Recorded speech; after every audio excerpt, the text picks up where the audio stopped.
So, welcome to the next talk in Somin, in the embedded and kernel talks about Debian on Chromebooks. Let's have a welcome to Alper for giving this talk. Hello. Thank you. I'm Alper. I've been trying to get hardware support in Debian for Google's special laptops and tablets and other similar devices. I've been helpful in enabling the ARM64 graphical installer, and during the process of trying to add support for Chromebooks, I have ended up contributing in various upstream projects like Linux and Pipewire and Pulse Audio and systemd hardware database. Along with that, I'm also trying to replace their firmware with something similar to UEFI so that we can have a more standard boot flow. Most of this I've tried to explain in my talk 2 years ago at Kosovo, DebConf, but Chromebooks are very non-standard in how they boot their Chrome OS. Google has implemented their own piece of bootloader on top of Core Boot, both of which are free, but the way it boots the kernel and things, related things are very different, so it needs some sort of special handling in Debian so that we can make the firmware like Debian enough to boot it. I've done the work, presented it 2 years ago, and now have been trying to integrate it into Debian. A few months after my talk, another Debian developer approached me about this automation thing that I've done and sponsored my package and gave me advocacy for Debian maintainership and upload rights for this package. And this is the core of the thing that builds the special image that the firmware needs. And basically, I've condensed everything into a single depth charge control write kernel version command that handles everything else for you. And but my work is not done there because I want it to be very easy for people to install Debian on these Chromebooks, as simple as ordinary x86 laptops. So I've also been trying to integrate it into Debian installer, and we need a step during the Debian installer that handles writing that package onto the disk. So that is DebCharge Tools installer. A few months after I became a Debian maintainer, I've contacted the Debian installer team again and tried to get it sponsored into the archive. And it went in thanks to the installer team. Along with this, we need a special partition for the Chrome OS boot payload, which needs to be integrated into the Debian installer's partman system. And as a result, I needed another package, which is partman cross, and now these parts are in the Debian installer.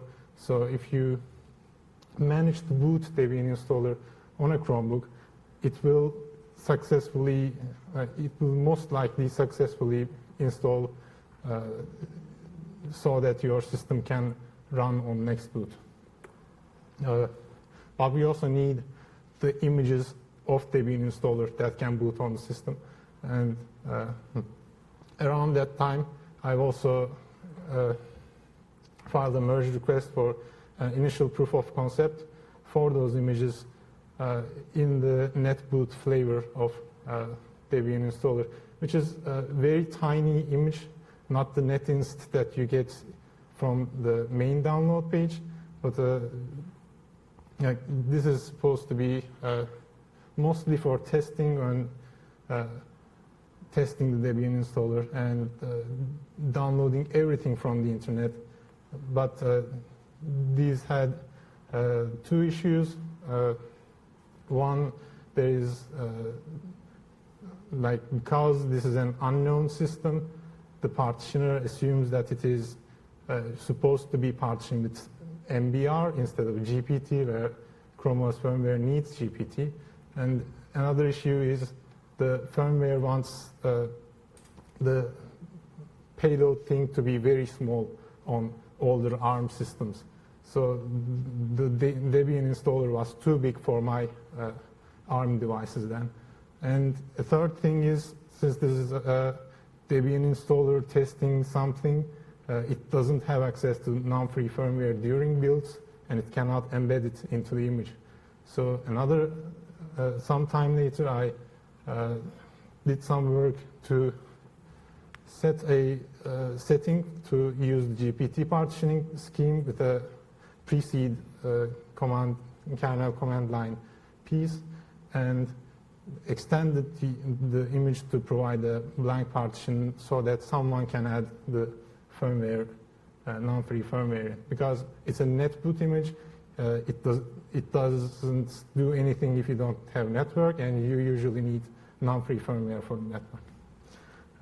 Beyond those, I have tried to fix the MBR GPT partition confusion with properly instead of using a pre-seed kernel command line. I've also tried to do some refactoring on the Debian installer side for generating ARM64 related images, and some attempts to make things more reproducible. But all that depends on something else being available, which is support for kernel for the devices. This is mostly a matter of finding something that works and comparing with Debian and bisecting the configs so that we know which config options make those available, and getting them merged into Debian. So in the last 2 years, I have worked on x86 devices, tried to enable configuration options for them, MediaTek MT8173, MT8183, MT8186 devices, and some more for the Rcade 3399 devices. Along the way, other people have been proposing merge requests as well. On Tim Pamber, I'm not sure I pronounced it right, but has used a tool that I've used to generate the config difference for MT8195 Chromebooks, and reports that it is working. The DTS to config thing that he mentions, I've adapted from someone else, Diedrich, and extended it to compile a kernel device tree thing into, like, not as in compile, parse that device tree, find the compatible strings, and find the device drivers which are compatible with that, and list the config options and things like that. There has been a bug report about Tegra Chromebook support, which is very old ARM v7 Chromebooks, and Diedrich has filed for that, and it got merged as well. This one, the MT8195 says closed, but it is merged manually. And from MediaTek, MacPaul Lin has proposed a group of configuration options for MediaTek SoCs in general, which I've also helped merge. The second part of the boot process is like the firmware starts, and the firmware has an integrated bootloader which takes the payload and boots the kernel. The kernel then loads the initramfs tools, expands it, and does all that stuff. So we need stuff in the initramfs that will make it possible for the kernel to read the disk and initialize other devices so boot can continue onto the disk. So we need to identify for each device which modules we need to put in. I've been working on that as well. It has been a challenge because of device tree stuff, and there are undeclared module dependencies that are only available at runtime. there's this new FW_devlink thing that has been causing trouble. I also tried to get around the size limit thing that all Chromebooks have by checking if there's a core boot provided frame buffer available in the early stages, so that we don't have to put the graphics modules at all into the interface, even if we use something like Plymouth for boot splash and encrypted passphrases. And I've compiled a list of modules for the MT8173, MT8183 Chromebooks, which is probably going to be valid for later devices as well. I've done a lot of fixes for the modules equals deb setting in NFS tools, which only tries to add modules necessary for the current system instead of pushing everything in, so that we can have a smaller thing that fits in the earlier system. And mostly these things. And I've also been doing other upstream work to get Chromebooks working better, which is the first of which is obviously my own DebCharge tools package. I hypothesized that x86 support would be possible during the previous talk, and later on I have actually learned how to do that and managed to get it working on x86 boards as well. And there have been firmware bugs on the ARMv7 thing. Well, I'm not sure if it's right to call firmware bugs. Things like the kernel does self-extraction, and the region where the firmware loads the kernel payload is kind of overlapping with that region, so we can't use part of that. So instead of like 16 megabytes available to us, we have 12 megabytes available to us or something. There is one bug. Because the firmware didn't expect an initRMFS to be available, it would use the device tree offset by one kind of thing in very, very early Chromebooks. I've done some fixes for the core boot frame buffer driver in Linux kernel. I've fixed a infra config clock in MT8173 SoC. In module configuration, it would fail to boot. It would fail to probe, and that patch is available is going to be available in 6.11 Linux kernel. I had to do some UCM related changes for the Pulse ODM pipewire. I had to do panel orientation things in systemd hardware database, and I recently got some changes into Draycut-ng to include Chrome OS related drivers and solve a performance issue in parsing the device tree to enumerate the modules necessary. So what works and what doesn't. x86 Chromebooks are lucky because there's free firmware replacements available. So you can buy almost any x86 Chromebook, open it up, disable write protection on the BIOS thing, and download a pre-built firmware and flash it. There's also a vibrant open community around x86 Chromebooks, which is Ultrabook.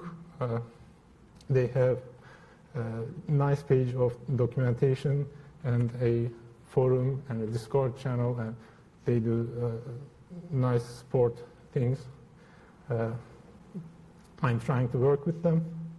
They are nice people, and sound support is not always fully upstream. It may need custom ALSA UCM configs, and there are some unreleased sound open firmware topology files that unreleased is on GitHub without a tag, so it's not packaged in distros.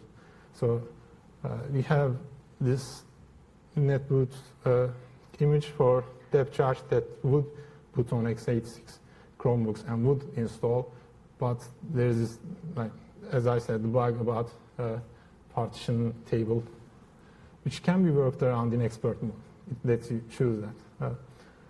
For ARM Chromebooks, the work that I've done in DebCharge tools has been picked up by Post-Market OS to provide support for a wide variety of devices. You see here the groups of devices that have been well supported, and below this list there are the other older devices that also work. But like almost all ARM Chromebooks, and there's a build for x86 Chromebooks, etc. So quickly going over what works and what does not. Exynos 5 and Tegra K1 are very old ARM v7 SoCs. They were reportedly used to work sometime. I'm not currently working on them. There is something called NV U-boot firmware replacement from ages ago. There's Rockchip RK3288 Chromebooks, which have been popular because older versions of LibreBoot would work with, they had a build with DebCharge. They could be used to replace the firmware. And there's also an installing Debian on article about that. Rockchip RK3399 is what I've been working on. It now has firmware replacement with some support for UEFI. You can use U-boot on it. You can use core boot with U-boot on it, and that can boot Debian NetInst ISO, and it will almost everything in it will work, except there's hardware video decoding support is still incomplete. The Cruel Trouble people, in collaboration with a group called Fire Labs, have created some chain loader kind of thing to put as the Chrome OS payload that I've mentioned. It's sort of like Linux boot, but I'm not sure if that's right to say that. That's available for MediaTek MT8173 and 8183 Chromebooks, but those have some kernel bugs that I've encountered while trying to add support into Debian. Like the module loading order depends. Depending on the module loading order, you get some probe failures with display, and there's some occasional regulator failure. And as I said, I have one clock patch for it in 6.11. Sound is incomplete, and MT8186 and MT8188 Chromebooks, I can boot one with the current Debian kernel with the same workarounds as the previous one to work around the module loading order things. Display sound doesn't work. Module UDEBs are incomplete, so to add installer support, I also have to do that. 8192, 8195. In Tim Pamber's merge request, he said he tested one and he reported it works. Maybe it works. Qualcomm SC7180 Chromebooks, which is definitely not working, and I can't get one. But I can't get one of the newest MediaTeks either. But this one's definitely broken because the essential kernel configs aren't available. So that's a short status report of what has been going on. And I'm still working on it, and I'm still extending it to the firmware side. And that's all. So, thank you. So, thank you very much for your talk. Unfortunately, there is no time for questions, but you will find him in the venue, and you can have a chat.